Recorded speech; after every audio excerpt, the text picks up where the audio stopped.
Off campus पे कैसे apply करें, कहाँ अप्लाई करें? क्योंकि बच्चों को पता ही नहीं है कि कहाँ कैसे अप्लाई करें, ऑफ कैंपस वो पहुँच ही नहीं पाते किसी के पास। तो ये तो बहुत ही ज़्यादा हाँ। मतलब एक ऐसा क्वेश्चन होगा जिसके बारे में रियलिटी में मैं बात करना चाहती हूँ। हुँ। गूगल में एक न्यूज़ सेक्शन होता है, टेक्नोलॉजी न्यूज़ सेक्शन, वहाँ पे आप ओपन कर लीजिए तो उससे जो भी न्यूज़ होंगी आईटी उसमें सेक्टर में वो आती रहेगी। चैलेंजेस के बारे में बात कर लेते हैं कि आपकी इस जर्नी में क्या चैलेंजेस आए? चैलेंजेस है कि क्या अपने जूनियर्स को बताना चाहेंगे कि आप वो क्या बात फ़ॉलो करें फर्स्ट ईयर से लास्ट ईयर तक कि वो एक अच्छे कोडर या फिर एक इंजीनियर बन के निकल पाएँ? ओके, तो इसके लिए सबसे इम्पोर्टेंट चीज़ है सीआरसी से फॉलो अप ज़रूर लेना है बिकॉज़ इट्स वेरी इम्पोर्टेंट ताकि आप उन स्किल्स पे काम कर पाओ जिन स्किल्स की वजह से आप वो पीछे रह गए या आपका सिलेक्शन नहीं हो पाया है। Hello Swati, welcome to college की बातें episode 1 and I congratulate you for your placements. Thank you so much. My name is Swati Yadav. So I'm from BTEC CS branch. So I currently placed in Black Orange Private Limited company. तो first मैं आप जानना चाहूँगा और हमारी audience जानना चाहेगी कि आपकी कॉलेज की जर्नी 3 साल की कैसी रही? आपने क्या करा? कैसे करा? ओके, तो कॉलेज अबाउट कॉलेज मुझे पहले कोडिंग के बारे में कोई नॉलेज नहीं थी when I come in first year. तो यहाँ पर देख के एकदम डिफरेंट डिफरेंट महसूस हुआ कि व्हाट इज कंप्यूटर साइंस के बारे में कोई नॉलेज ही नहीं थी क्योंकि ट्वेल्थ तक इतना उसके बारे में कुछ एक्सप्लोर किया ही नहीं था। बट फर्स्ट ईयर में बहुत ही बेसिक नॉलेज दी जाती है, हमें सी पढ़ाई जाती है, तो उससे थोड़ा समझ में आया okay it is related to coding and computers. तो फिर मैंने देखा कि जो रेस है वो बहुत ज़्यादा डेवलपमेंट की उसमें है। तो मैंने सोचा ठीक है ये तो मैं नहीं कर पाऊंगी क्योंकि मेरे को इतना ज़्यादा एक्सपीरियंस नहीं है, तो मैंने थोड़ा सा स्लाइड चेंज किया और अपना जो डोमेन है वो आईटी प्रोजेक्ट मैनेजमेंट या उसके कोर्स के लिए थोड़ा सा डाइवर्ट कर दिया। तो सेकेंड ईयर में मैंने इसी रोल पे एज आईटी प्रोजेक्ट मैनेजर डिहाइक्स में इंटर्नशिप की और उसके बाद जो मेरा खुद का डोमेन था आईटी प्रोजेक्ट मैनेजर उसमें 10+ सर्टिफिकेशंस ऑनलाइन कोर्सेज किए। तो इस तरीके से मेरी जो पूरी जर्नी थी 3 इयर्स की वो इसी तरीके से तो डीएक्स में आपने as a project IT project project. IT project manager. तो ये आईटी प्रोजेक्ट मैनेजर होता क्या है?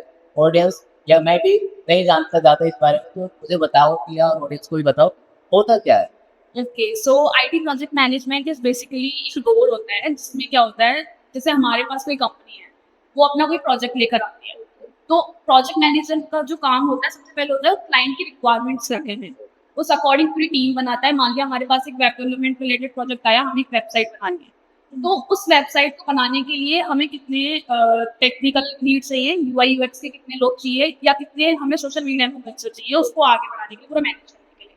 तो वो एक पूरी रिक्वायरमेंट ली जाती है। बेसिकली आप अगर आगे जाकर फुल स्टैक डेवलपर बनोगे जो कि रेस है आजकल की, तो डेफिनेटली आपको मेरे अंडर ही काम करना पड़ेगा। एज जो भी आईटी प्रोजेक्ट मैनेजर होगा उसके अंदर ही काम करना पड़ेगा जो कि इस डोमेन पे काम करते हैं। ए, तो अब इसके लिए हमें स्प्रिंट प्लानिंग करनी होती है, पूरा प्रोजेक्ट को सक्सेसफुल टाइमलाइन के अकॉर्डिंग कंप्लीट करना पड़ता है, जो भी स्प्रिंट बनती है उनके अकॉर्डिंग। बेसिकली बहुत ही कॉन्फिडेंशियल एक तरीके से पोजीशन होती है, इसके लिए मैंने अप्लाई किया। जो मैं समझ पा रहा हूँ कि ये है कि एक पूरे प्रोजेक्ट को मैनेज करना कि क्या चीज़ होगा, कौन करेगा, कैसे होगा और कैसे इसको सक्सेसफुल बना जाए, ये चीज़ एक प्रोजेक्ट मैनेजर करता है। या ओके। तो आपने डीएक्स पे इस पे काम करा है, तो डीएक्स में इसमें आपने कहा कि आप शुरुआती फेज़ पे थी, तो आप इसमें एज़ अ फाउंडर थी, आपने इंटर्नशिप की तरीके से या फाउंडिंग फेज़ में आप थे? मैंने वो फाउंडिंग फेज में था क्योंकि बहुत ही नया स्टार्टअप था, तो मेरे लिए भी नई नई चीजें थी उसमें। लेकिन मेरे को ऐसा लगता है कि जब आप एक स्टार्टअप भी स्टार्ट करते हो तो अपनी एक पोजीशन फिक्स कर लेनी चाहिए ताकि आपको पता हो कि आपको किस डायरेक्शन में ग्रो करना है। तो मैंने सोचा कि और सब डोमेन्स के लिए मेरे पास थे लोग, तो मैंने सोचा कि मैनेजमेंट ही कर रहे हो तो क्यों ना हमारा पूरे का पूरा जो हाँ वेब 3 के अकॉर्डिंग था, ब्लॉकचेन के अकॉर्डिंग था, तो मैंने कहा कि इस डोमेन में भी आगे बढ़ जाते हैं और स्टार्टअप तो साथ में चलता ही रहेगा। तो इसीलिए फिर मैंने सोचा कि IT as IT project manager मैं डिहाइक्स में रोल भी करूंगी और एज अ फाउंडर भी। कब आपने शुरू करा कि प्लेसमेंट मुझे तैयार करना है प्लेसमेंट्स के लिए अपने आप हाँ, तो जैसे 6 सेम के एग्जाम्स खत्म को? होते हैं वही प्रेशर स्टार्ट हो जाता है कि प्लेसमेंट्स एंड ऑल। तो उस टाइम पे क्या था कि मैंने देखा कि बहुत सारे जो लोग थे ना वो सिमिलर पोजीशन के लिए अप्लाई कर रहे हैं, तो सब full stack developer, web developer, common command, things है। बहुत ही कॉमन। और उसमें जो कंपटीशन है जैसे मैं इंटर्नशाला में भी अप्लाई करती थी कि एक एक पोजीशन के लिए 30-30 हज़ार बच्चे बहुत ज़्यादा। सिर्फ इंटर्नशिप के लिए अप्लाई कर रहे हैं, विच इज अ थिंग जो कि बहुत ही मेरे लिए वो था कि नहीं ये तो मुझे नहीं करना है। अगर मैंने किसी में ऑलरेडी काम कर रखा है तो उसी पोजीशन में आगे जाना है। और आप लोग देखोगे भी कि जो आईटी प्रोजेक्ट मैनेजर वाला रोल होता है वो काफी ज्यादा पेड होता है नॉर्मल फुल स्टैक के अकॉर्डिंग, और बाहर तो इसकी बहुत ही रीच है इस टाइम पे। तो यही तो स्टार्टिंग में मैंने बस अपनी कंपनीज हैं वो इसी डोमेन पे देखना स्टार्ट की, तो कई सारी इंटर्नशिप भी मेरे को मिली off campus, not on campus, which is a very good thing. Off campus भी अप्लाई करो तो बहुत सारी चीज़ें हमें मिलती हैं। तो ऑफ कैंपस वाले पॉइंट से मैं जानना चाहूँगा ऑफ कैंपस पे कैसे अप्लाई करें, कहाँ अप्लाई करें? क्योंकि बच्चों को पता ही नहीं है कि कहाँ कैसे अप्लाई करें, ऑफ कैंपस वो पहुँच ही नहीं पाते किसी के पास। ओके, तो ये तो बहुत ही ज़्यादा मतलब एक ऐसा क्वेश्चन है जिसके बारे में रियलिटी में मैं बात करना चाहती हूँ। तो जो सबसे पहले स्टेप्स हैं हर एक काम करने के लिए, मैं पर्सनली बताऊँ, मेरा सबसे पहला काम ये क्या था, मैं एआई की गई, चैट जीपीटी ले लिया। उसमें मैंने सबसे पहला प्रॉम्प्ट यही डाला था कि टॉप 50 कंपनीज़ मुझे बताओ, जिसमें मैं ऑनलाइन अप्लाई कर सकती हूँ ऑफ कैंपस। तो उन्होंने इंटर्नशाला, naukri.com बहुत सारी कंपनी टॉप 50 दे दी। मैंने क्या करा, अपने रिज्यूमे में से प्रोफाइल बनानी होती है। सभी सारे ही प्लेटफ़ॉर्म पे एक प्रोफाइल बनाई, जिससे मेरी रीच बढ़ गई। लोगों को मेरे बारे में पता चल गया कि जहाँ भी हम लोग अपलोड करते हैं डेफिनिटली वहाँ से रीच इंक्रीज़ होती है। तो वहाँ से मुझे ऑफ़र आने लगे, लोगों को मतलब नंबर जब मिल जाता है तो वहाँ से मुझे डायरेक्ट ऑफ़र। और तो अब आपकी प्लेसमेंट पे आता है ब्लैक ऑरेंज वाली, तो मैं आपसे जानना चाहूँगी उसका इंटरव्यू प्रोसेस क्या रहा? तो talking about black orange talent private limited, तो उसमें क्या था, जैसे मैं पहले से ही मेरे को पक्का था कि जो भी प्रोडक्ट मैनेजर या IT project manager related company आएगी मुझे उस पे जाना है, बस कैसे भी उसको ग्रैब करना है। तो मैं ऑलरेडी रेडी थी। तो जैसे ही मैंने देखा कि जो वो कंपनी आई है उसका रोल ही यही है, प्रोडक्ट डेवलपमेंट एंड इंटर करके, तो फिर मैंने उसके अकॉर्डिंग तैयारी की। सबसे पहले होता है जैसे तुम कंपनी के बारे में पढ़ो तो उसकी जेडी को पढ़ो कि क्या वो चाह रहे हैं, रिस्पॉन्सिबिलिटीज क्या है। तो मैंने देखा 90 टू 95% जो रिस्पॉन्सिबिलिटीज थी वो मेरे अकॉर्डिंग, 5-10% थी जिसको मुझे इंक्रीज करना था, यानी कि टेक्नोलॉजी जो थी वो रोबोटिक्स और एआई पे काम कर रहे थे, तो उस अकॉर्डिंग मुझे प्रिपेयर करना था। विच इज अगर 9 to 5% भी नहीं मैच होती है तो वो आप लोग कर लोगे क्रैक। तो उसमें थे 3 राउंड्स। तो पहला राउंड था registration, which is okay for everyone, सभी लोग उसमें रजिस्टर कर सकते हैं। सेकंड राउंड के लिए जो था वो था जीडी राउंड, जिसमें ग्रुप डिस्कशन। अब उसके लिए मैंने कैसे प्रिपेयर किया, पूरी टेक्निक थी मेरे पास, मुझे पता था कि कंपनी है वो रोबोटिक्स और एआई में काम कर रही है, तो जो जीडी का हमारे पास टॉपिक आएगा वो भी उसी से रिलेटेड होगा। तो उस तरीके से फिर मैंने देखा, उसके बारे में थोड़ी रिसर्च की। तो जो टॉपिक उन्होंने दिया था वो था impact of AI in jobs in India. तो लोगों ने किस चीज़ पर ज़्यादा फोकस किया कि impact of AI in jobs, लेकिन वो जो इन इंडिया वाला चीज़ था वो भूल गए। तो पहले वहाँ पर बस वही बात हो रही थी कि एआई ये कर सकता है, ये कर सकता है, जॉब ऐसे ले सकता है। एक और प्लस पॉइंट मैंने रखा कि जब कंपनी रोबोटिक्स और एआई पे काम कर रही है तो मुझे उसके फेवर में बोलना है ना कि अगेंस्ट में, which is a very important thing और प्लस पॉइंट जो मैंने कंसीडर किया। तो जब मैंने ये सोचा उसके बाद मैंने वहाँ पे काफ़ी जीके राउंड में बात कर रहे थे लोग, तो मैंने सिर्फ एक ही और 2 पॉइंट रखे थे, व्हिच इज़ गवर्नमेंट के क्या इनिशिएटिव है एआई को लेकर इंडियन जॉब्स में। तो आई थिंक ये बहुत प्लस पॉइंट हो गया कि मैंने बहुत ही 2 सीरियस क्वेश्चंस गवर्नमेंट किस तरीके से हमें फेवर कर रही है वो रख दिया। तो ये यहाँ से मैं उसमें सिलेक्ट हो गई। जो अनदर राउंड था वो था टेक्निकल प्लस एचआर।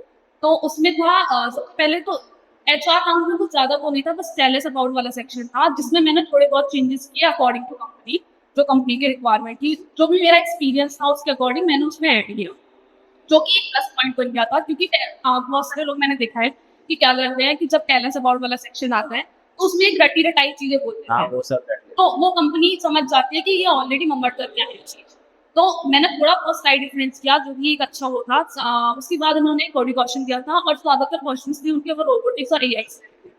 ये so this is the overall process. DSA या कुछ डीएसए से बहुत बेसिक और ओपी से भी बहुत बेसिक, पर रोबोटिक्स और एआई का डोमेन था इसलिए उससे ज़्यादा रिलेटेड क्वेश्चंस थे। तो हम जानना चाहेंगे कि इस जर्नी में प्लेसमेंट में कॉलेज का क्या रोल रहा है? एक मतलब एबीएसआईटी का क्या रोल है? ओके, सो एबीएसआईटी का एक बहुत ही सपोर्टिव रोल रहा कि उन्होंने टाइम टू टाइम अपना पूरा सपोर्ट दिया कि रजिस्ट्रेशन अब स्टार्ट हो चुके हैं, यू हैव टू अप्लाई। उसके बाद जब हमारा जीडी राउंड हुआ उसके बारे में भी जो सीआरटी में जो काफ़ी लोग थे उन्होंने बताया कि you have to proceed like this, आपको इस फील्ड में प्रोसीड करना है, इस तरीके से आंसर करने हैं।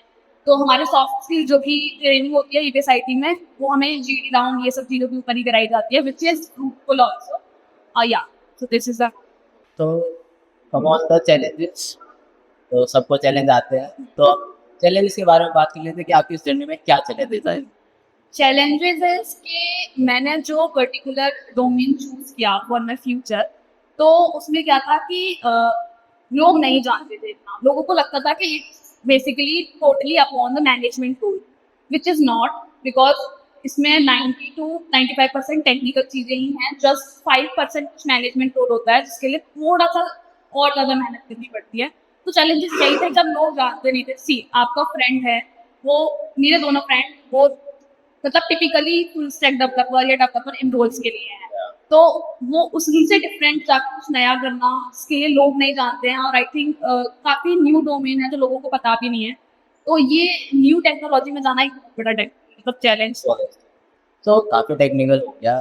तो थोड़ा उसके बारे में बात करते हैं कि अपने पर्सनैलिटी, सॉफ्ट स्किल के बारे में पहले हम बात करते हैं कि किस तरह से इनैक्ट करनी चाहिए, क्या-क्या करना चाहिए ताकि हम प्रेज़ेंटेबल हो पाएँ सामने। ओके, तो ये तो मेरा एक डेफ़िनिटली मैसेज रहेगा जूनियर्स के साथ कि आप सेकंड ईयर में ही किसी भी स्टार्टअप या किसी भी कंपनी के साथ एनरोल होइए। वहाँ से क्या होगा, आपकी सॉफ्ट स्किल्स, वहाँ पे जब मीटिंग्स करोगे आप, वन टू वन इंटरैक्ट करोगे, तो वो आपका एक बैठने का, उठने का, बात करने का तरीका, वो काफ़ी अच्छा हो जाएगा, जो कि आपको प्लेसमेंट में भी हेल्प करेगा। मैं एक एग्ज़ाम्पल ज़रूर देना चाहूँगी इसमें कि अभी मैं रिसेंटली एक कंपनी है वेब3 टास्क, उसमें इंटरव्यू देने गई थी, जो कि 1 घंटे लगभग का इंटरव्यू था और उन्होंने एकेडमिक से लेकर technical plus plus project management से रिलेटेड सारे क्वेश्चंस पूछे थे। तो उसमें सबसे इम्पोर्टेंट थिंग थी कि तुम 1 घंटे तक सेम कंसिस्टेंसी से कैसे बात कर सकते हो। सेम जो तुम्हारा वो होना चाहिए मतलब तरीके से मतलब तुम्हारा कॉन्फिडेंस होना चाहिए वो through out your interview very same होना चाहिए।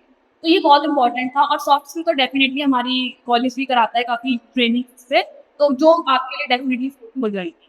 तो कौन-कौन सी सॉफ्ट स्किल्स होती हैं मतलब जो हेल्प करती है हमारी प्लेसमेंट जर्नी में? लीडरशिप स्किल्स सबसे इम्पोर्टेंट ये है कि आपको अपने आप को प्रेजेंट करना आना चाहिए एज अ लीडर, जो कि हमेशा इसे सिखाया जाता है। काफ़ी कॉलेज में हैप्पीनोवेट्स वगैरह कराता है जिसमें टीम्स वगैरह अपनाई जाती हैं, जिसमें आपको लीडरशिप रोल भी देखे जाते हैं। तो ये क्वालिटी मुझे लगता है कि सबसे ज़्यादा इंपॉर्टेंट होनी चाहिए जब भी आप किसी भी कंपनी में अप्लाई करो या वहाँ पे इंटरव्यू देना चाहो, तो उन्हें दिखना चाहिए कि हाँ, आईटी प्रोजेक्ट मैनेजर में तो सबसे इम्पोर्टेंट लीडरशिप ये है कि आप कैसे पूरी टीम को संभालते हो। तो या this is a very important thing. तो अपने आप को तैयार करना चाहिए कि जैसा तुम कंपनी में जाना चाहते हो उस तरह से अपने आप को तैयार करो सेकंड ईयर से आप। हाँ।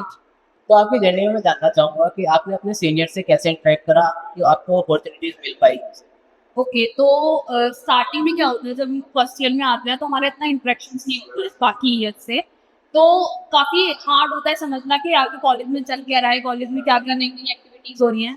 तो जब मैं सेकंड ईयर में आई तो ड्यू टू क्योंकि मेरा एंगेजमेंट स्टार्टअप में हो गया था तो सीनियर से भी साथ-साथ जूनियर से भी हम लोगों ने बात की, लेकिन स्टार्टिंग में बहुत ज़्यादा प्रॉब्लम्स आई और अभी भी वो प्रॉब्लम्स हैं क्योंकि इतना इंटरेक्ट नहीं हो पाते हैं। तो डेफ़िनेटली ये बहुत ही ज़्यादा मतलब एक तरीके से अनएक्सपेक्टेड हो जाता है कॉलेज के साथ में कि हम लोग कॉलेज में तो हैं लेकिन हमें ये नहीं पता कि हमारी आने वाली जो ईयर है और लास्ट वाली जो ईयर है वो क्या होगी।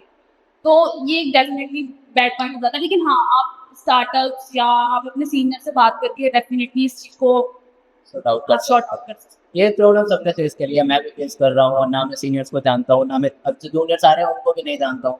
तो ये प्रॉब्लम फेस कर रही है आपने, इसीलिए हम कैंपस स्कूल को लेके आए हैं, जहाँ पे हम इंटरैक्ट करा सकते हैं जूनियर्स को सीनियर्स से, एलुमनाई से, ताकि उन्हें सही राइट पाथ मिल पाए और वो कनेक्ट कर पाएँ अपने सीनियर्स से और प्लेसमेंट में उनकी मदद हो पाए। तो इंटरेक्शन के लिए अगर कोई स्टूडेंट इंटरेक्ट करना चाहता है किसी सीनियर से, स्वाति से, हमसे, हमारी टीम से, तो वो कॉन्टैक्ट कर सकता है। कॉन्टैक्ट डिटेल्स आपको डिस्क्रिप्शन में मिल जाएँगी। ठीक, सो अब हम जानना चाहेंगे कि आप क्या अपने जूनियर्स को बताना चाहेंगे कि आप वो क्या पाथ फॉलो करें फर्स्ट ईयर से लास्ट ईयर तक कि वो एक अच्छे कोडर या फिर एक इंजीनियर बन के निकल पाएँ? ओके, तो इसके लिए सबसे इम्पोर्टेंट चीज़ है देखो फर्स्ट ईयर में तो सब तुम एक्सप्लोर करो। सबसे पहले तो कैंपस को एक्सप्लोर करो कि यहाँ पे क्या-क्या है, कैसे-कैसे काम होते हैं, क्या-क्या चीज़ें हैं यहाँ कैंपस में। यहाँ पर हमारे पास एनवीडिया लैब है, which is a very good thing. और इसके बाद फर्स्ट ईयर में आप थोड़ा-सा बेसिक देखो कि कोडिंग क्या होता है, इसमें क्या-क्या डोमेन्स होते हैं। उसके बाद आप एक तरीके से ये कन्फर्म हो जाओ कि हाँ, ये कोडिंग चीज़ होती है और मुझे यहाँ से थोड़ा-सा स्लाइड चेंज लेना है ताकि आप सेकंड ईयर में उस अकॉर्डिंग काम कर पाओ। फिर उसके बाद जैसे मैंने आपको बताया जैसे मैं सेकंड ईयर में आई तो मैं एक स्टार्टअप में क्योंकि मैं कंफर्म हो चुकी थी कि मुझे as a IT project manager अपने फ्यूचर को आगे बढ़ाना है। तो उस हिसाब से वो जो मेरा स्टार्टअप था सेम बेस पर चला एज़ आईटी प्रोजेक्ट मैनेजर, तो मैं वहाँ पे से मुझे 1 साल का पूरा एक्सपीरियंस भी हो गया। उसके बाद थर्ड ईयर में मैंने क्या करा जो क्योंकि आपको दिखाने के लिए कि आपने किसी डोमेन में काम किया है, डेफिनिटली सर्टिफिकेशंस बहुत इम्पोर्टेंट होते हैं। तो मेरे पास 10 प्लस सर्टिफिकेशंस हैं सेम डोमेन में एज़ आईटी प्रोजेक्ट मैनेजर। ये उसमें जो सर्टिफिकेशंस हैं कुछ-कुछ प्रोजेक्ट स्ट्रैटेजी, या प्रोडक्ट में AI product manager, web product manager, इन सब से रिलेटेड वो सारे के सारे मेरे पास सर्टिफाइड है। तो तुम्हारे पास एक प्रूफ हो जाएगा जो कि आप 4th ईयर में दिखा सकोगे, जो भी कंपनी या एचआर आएगा उसको। और प्रूफ बहुत इंपॉर्टेंट होता है क्योंकि वो सिर्फ आपकी बातों से पता नहीं लगा सकते कि आपका काम क्या है। डेफिनेटली आपके पास सर्टिफिकेशन होंगे तभी आप आगे further applicant as a further applicant choose कर पाएंगे। तो आपने सर्टिफिकेट्स की बात करी, तो सर्टिफिकेट्स कैसे चूज करने चाहिए, मतलब कौन सा सर्टिफिकेट करें, कौन सा ना करें, फ्री वाला करें, पेड वाला करें, इसमें बहुत कंफ्यूजन होता है। तो उस कंफ्यूजन के लिए मैं एक बात जरूर बताना चाहूंगी कि जितने फ्री सर्टिफिकेशंस होते हैं वो डेफिनेटली करें। आपको लग रहा है कि मैं पेड करके कुछ ऐसा कर सकता हूँ कि ये सर्टिफिकेशन बहुत ही ज्यादा अच्छा है तो ही उसके लिए पे करें, वरना तो मार्केट में बहुत सारे पेड सर्टिफिकेशंस हैं लेकिन उनकी वैल्यू डेफिनेटली देखना बहुत जरूरी है कि वो वैल्यूबल है भी नहीं है। तो मैंने तो कोई पेड सर्टिफिकेशंस नहीं किए थे क्योंकि मेरे पास मेरे पास तो काफ़ी अपॉर्चुनिटी थी। बहुत सारे प्लेटफॉर्म में लाइक एडिसन हो गया, तो आप उनके गो थ्रू कर सकते हैं, उनको उनको जाके देख सकते हैं जिससे आपको पता लगेगा कि हाँ इस डोमेन में क्या-क्या सर्टिफिकेशंस और क्या-क्या टेक्निक्स हैं जो मैं आगे देख सकती हूँ। तो मतलब फ्री सर्टिफिकेट्स की वैल्यू करते हैं। हाँ, पेड सर्टिफिकेट्स भी आप लोग ले सकते हैं लेकिन अगर वो वैल्यूएबल हैं तो। हम आपकी तरफ से कुछ टिप्स जानना चाहेंगे जो आप ऑडियंस को दें कि वो अपनी प्लेसमेंट जर्नी और कॉलेज जर्नी को एक सक्सेसफुल कॉलेज जर्नी बना सकें। ओके, टिप्स तो देखो यही है कि सबसे पहले तो जो भी डोमेन आप चूज कर चुके हो उसमें कंसिस्टेंसी बना कर रखना। ये नहीं है कि आज मैंने इस पे काम कर लिया कल मैं छोड़ देता हूँ, परसों मैं छोड़ देता हूँ फिर दोबारा स्टार्ट करूंगा। तो बी कंसिस्टेंट जो भी आपने चूज किया है। सेकंड जो टिप है वो है बी अपडेटेड। मान लिया कि मैंने एज आईटी प्रोजेक्ट मैनेजर काम किया है तो उसका इंटरनेशनली क्या स्कोप है या नेशनली क्या स्कोप है वो जरूर देखना है आप लोगों को। तो अपडेटेड रहना बहुत जरूरी है कि कौन सी कंपनीज हैं जो एंटरटेन कर रही हैं आईटी प्रोजेक्ट मैनेजर्स को, या कौन सी कंपनीज इंटरनेशनली हैं जो एंटरटेन कर रही हैं, या नेशनली कौन सी कंपनीज हैं जो एंटरटेन कर रही हैं एज आईटी प्रोजेक्ट मैनेजर अगर आप किसी रोल में जाना चाहते हो। तो ये बहुत जरूरी है कि आपको अपडेट रहना है कि मान लिया मेरे पास देखो अपॉर्चुनिटी जब चली जाती है तो रिग्रेट होता है, तो इसीलिए अपडेट रहना बहुत जरूरी है ताकि कोई भी अपॉर्चुनिटी आए तो आप उसको ग्रैब कर सकें। थर्ड चीज क्या है, मान लिया मेरे पास कोई अपॉर्चुनिटी आई कॉलेज से ही, मान लिया मेरे पास कोई कंपनी आई और मैं उसमें सिलेक्ट नहीं हुई, तो एक चीज होती है फॉलो अप्स। तो उस फॉलो अप को लेने के लिए आपको सीआरटी जाना पड़ता है कि क्या कमी रह गई जिससे जैसे आप सिलेक्ट नहीं हो पाए, तो वो फॉलो अप्स लेना बहुत ज्यादा इंपॉर्टेंट है।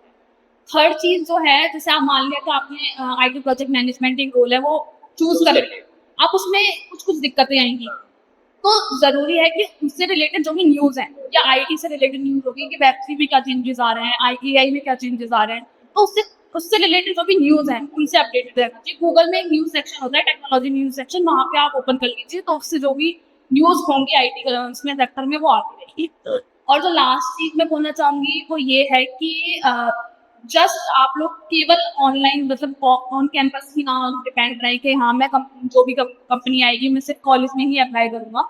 आप ऑफ कैंपस भी ट्राई करें क्योंकि ऑफ कैंपस भी आपके पास लाखों करोड़ों अपॉर्चुनिटी है। शायद आपको कॉलेज से ज्यादा अच्छी मिल जाए क्योंकि कॉलेज में आपको 800 लोगों को बीट करना पड़ेगा सेम पोजीशन के लिए, लेकिन बाहर हो सकता है कि वहाँ पे कम हो, ज्यादा भी हो सकता है, लेकिन आप कैसे ज्यादा लोगों में भी अपने आप को दिखा पाए वहाँ पर आगे ला पाए वो भी बहुत एक इम्पोर्टेंट चीज है। तो यही 4-5 टिप्स हैं जो मैं आप सबको रेफर। सो टिप्स है कि मतलब अपना एक्सप्लोर करो और एक फील्ड डिसाइड करो, हाँ, फिर कंसिस्टेंट रहना। आप मैं नहीं कह रही कि सेम ही फील्ड, क्योंकि मैंने नेटवर्किंग में भी काम किया है, सिस्को नेटवर्किंग भी किया है, क्योंकि मुझे लगा कि आगे जाके अगर थोड़ा सा भी इधर उधर हुआ या इंडस्ट्री में थोड़ा सा शिफ्ट कर सकते हैं। तो मैं यहाँ से वहाँ शिफ्ट कर सकती हूँ। हाँ, तो मतलब अपडेटेड रहो, अपडेटेड अपडेट रहो, न्यूज़ देखते रहो या और न्यूज कभी मत छोड़ो, बिकॉज अभी रिसेंटली इंटरनेशनली अभी जब मैं यूपीएससी टास्क में भी एक इंटरव्यू देने गई थी तो उन्होंने मेरे से एक क्वेश्चन पूछा कि आपने जो न्यूज है जो ट्रम्प ने अभी अभी बताया है कि 50% मार्केट को आईटी मार्केट को कवर कर रहे हैं वहाँ के लोग, तो ये जो न्यूज है क्या आप इससे मतलब अपडेटेड हैं? तो वहाँ पे मेरे को नहीं पता था तो मेरे लिए विनिंग पॉइंट हो गया था वो। तो डेफिनेटली आपको अपडेटेड रहना बहुत इम्पोर्टेंट है और फॉलो अप ले या सीआरसी से फॉलो अप जरूर लेना है बिकॉज इट्स वेरी इंपॉर्टेंट ताकि आप उन स्किल्स पे काम कर पाओ जिन स्किल्स की वजह से आप लोग पीछे रह गए या आपका सिलेक्शन नहीं हो पाया। और लास्ट पॉइंट था ऑफ कैंपस जरूर ट्राई करें। ऑफ कैंपस जरूर Yeah. तो thank you Swati for being us on this session. हम आगे भी आपसे जानकारी चाहेंगे आपकी सक्सेस के बारे में, तो हम आपसे मिलते रहेंगे और once again congratulate to you for your success and may hope कि you success more in life. Thank you. Okay, so thank you so much for this opportunity to come here as a first guest. Or thank you so much, Campus School, to get me direct with my junior also. Or I'll definitely connect with you for the future. So yeah, thank you so much.